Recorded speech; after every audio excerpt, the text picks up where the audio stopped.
창세기 42장부터 45장까지 말씀은 요셉과 요셉의 형들이 20여 년 만에 다시 만나서 잘못을 고백하고 또 용서하고 화해하는 이야기입니다. 요셉과 요셉의 형들의 이 불화는 20여 년 동안이나 묵혀두었던 아주 해결하기 어려운 문제였고, 그에 따라서 많은 시간이 필요했습니다. 42장 후반부에서 요셉은 형들을 간척으로 몰고 동생 베냐민을 데리고 오라고 말함으로써 형들을 어렵게 만들고 또 시험했습니다. 그리고 44장에서도 요셉은 또 형들을 시험합니다. 43장에서 요셉은 자기를 두 번째로 찾아온 형들과 베냐민, 동생 베냐민을 환대하였습니다. 그런데 오늘 읽은 이 44장 전반부에서 요셉의 태도가 돌변합니다. 요셉은 형들의 마음을 또 확인하기 위해서 형들에게 누명을 씌워서 형들을 시험합니다. 1절부터 13절까지 말씀은 요셉이 청지기를 시켜서 자기 형제들에게 하는 일입니다. 1절과 2절 말씀, 요셉이 그의 집 청지기에게 명하여 이르되 양식을 각자의 자루에 운반할 수 있을 만큼 채우고 각자의 돈을 그 자루에 넣고 또 내 잔 곧 은잔을 그 청년의 자루 아귀에 넣고 그 양식값 돈도 함께 넣으라 하매 그가 요셉의 명령대로 하고, 요셉이 곡식을 사러 온 자기 형제들을 환대한 후에 청지기를 시켜서 각 사람이 운반할 수 있을 만큼 곡식을 자루에 넣어주고 또 곡식값으로 가져온 그 돈도 그대로 넣어주게 하였습니다. 그러니까 공짜로 곡식을 가져갈 수 있을 만큼 준 것입니다. 특히 요셉은 그 청년, 즉 베냐민의 자루에 자신의 은잔을 함께 넣으라고 하였습니다. 3절, 아침이 밝을 때에 사람들과 그들의 나귀를 보내니라. 그래서 다음 날 아침에 요셉의 형제들이 이제 고향으로 출발합니다. 베냐민의 자루에 그 요셉의 은잔이 들어있는 것을 모르고 이제 그들은 길을 떠났습니다. 요셉의 형제들이 이제 얼마 가지 않았을 때 요셉이 청지기를 보내서 그들의 걸음을 멈추게 합니다. 4절부터 6절, 그들이 성읍에서 나가 멀리 가기 전에 요셉이 청지기에게 이르되 일어나 그 사람들의 뒤를 따라가서 그들에게 이르기를 너희가 어찌하여 선을 악으로 갚느냐? 이것은 내 주인이 가지고 마시며 늘 점치는 데 쓰는 것이 아니냐? 너희가 이같이 하니 악하도다. 청지기가 그들에게 따라가서 그대로 말하니, 요셉이 청지기를 시켜서 요셉의 형제들이 선을 악으로 갚고 요셉이 점치는 데 사용하는 것, 즉 은잔을 가져갔다라고 말했습니다. 그러자 형들은 자기들은 결코 그러지 않았다라고 말합니다. 7절부터 9절, 그들이 그에게 대답하되 내 주에 어떻게 이렇게 말씀하시나이까?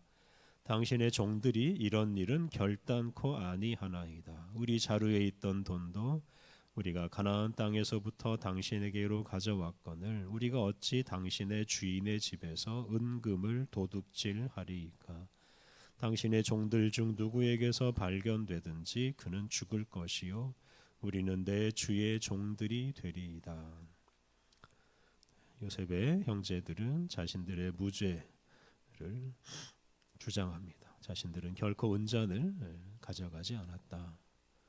그리고 그런 무죄를 강조하기 위해서 자기들의 짐에서 발견되면 그 은잔이 발견된 사람은 죽고 다른 형제들은 노예가 될 것이다 라고 하였습니다. 그런데 청지기가 조금 다르게 말합니다. 10절, 그가 이르되 그러면 너희의 말과 같이 하리라. 그것이 누구에게서든지 발견되면 그는 내게 종이 될 것이요 너희는 죄가 없으리라. 청지기는 어떤 사람의 자루에서든지 은잔이 발견되면 그 사람만 종이 되고 나머지에게는 죄를 묻지 않겠다고 말했습니다. 그러니까 은잔을 가지고 있는 사람만 애굽에 남아서 처벌을 받아야 한다 하는 뜻입니다. 11절 12절을 보면 청지기가 형제들의 짐을 차례차례 조사합니다. 그래서 결국 베냐민의 짐에서 은잔이 발견되었습니다. 청지기 말에 따르면 이제 은잔을 가지고 있던 베냐민은 처벌을 받아야 합니다. 그리고 다른 형제들은 가나안 땅으로 돌아갈 수가 있습니다. 그런데 이 베냐민의 형들은 가나안 땅으로 가지 않고 요셉이 있는 애굽 성으로 돌아갑니다. 13절 그들이 옷을 찢고 각기 짐을 나귀에 싣고 성으로 돌아가니라. 42장과 43장을 보면 르우벤과 유다는 목숨을 걸고 베냐민을 지킬 것이라고 아버지 야곱에게 약속을 했습니다. 그러니까 그전처럼 요셉을 팔아넘긴 것처럼 그렇게 베냐민을 버리지 않을 것이다. 반드시 구할 것이다 라고 약속을 했습니다. 그렇기 때문에 형제들이 베냐민만 애굽에 두고 갈 수가 없었습니다. 그래서 루벤과 유다뿐만 아니라 모든 형제들이 베냐민을 위해서 다시 요셉에게 돌아갔습니다. 14절 이하 말씀은 요셉이 형제들과 다시 만나는 장면입니다. 14절 15절 유다와 그의 형제들이 요셉의 집에 이르니 요셉이 아직 그곳에 있는지라 그의 앞에서 땅에 엎드리니 요셉이 그들에게 이르되 너희가 어찌하여 이런 일을 행하였느냐 나 같은 사람이 점을 잘 치는 줄을 너희가 알지 못하였느냐.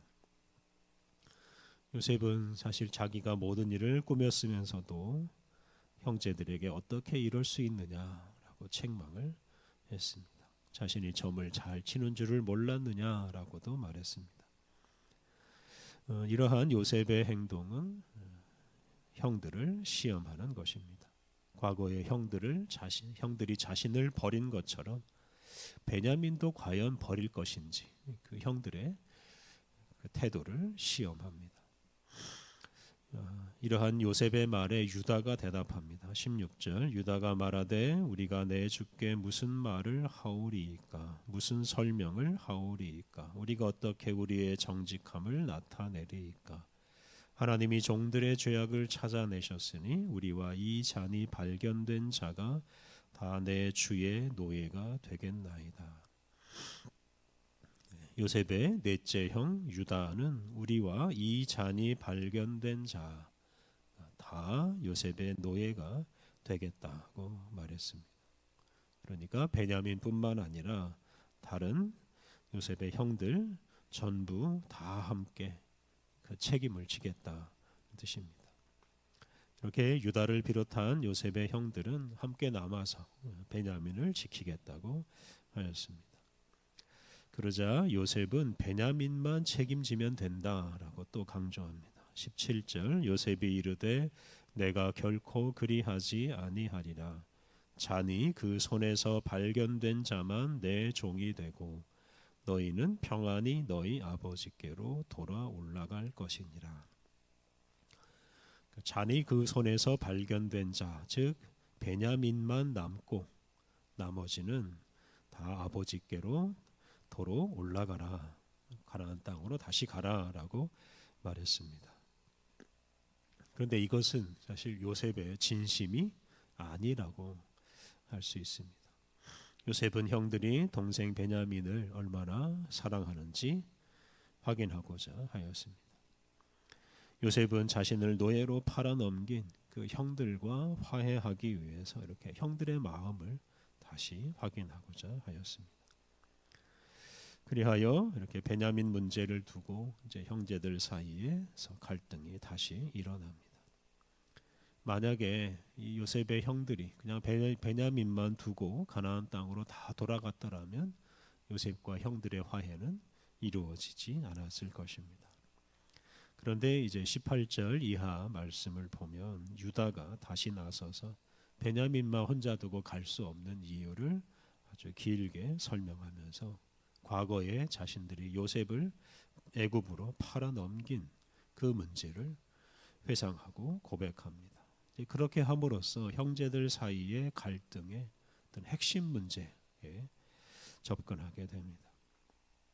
요셉을 팔아 넘긴 그 문제를 드러내고 그리고 그 문제를 해결해서 결국은 이 야곱의 12아들이 화목한 관계를 맺습니다. 그렇게 함으로써 이스라엘 민족의 기초를 이루게 됩니다.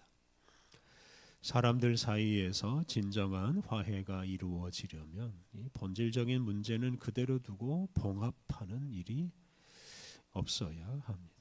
무엇이 문제인지 그대로 드러내고 드러난 문제에 대해서 잘잘못을 따지고 잘못이 드러나면 책임을 인정하고 용서를 구하고 또 용서하고 이러한 긴 과정을 거쳐서 화해가 이루어져야 진정한 화해입니다.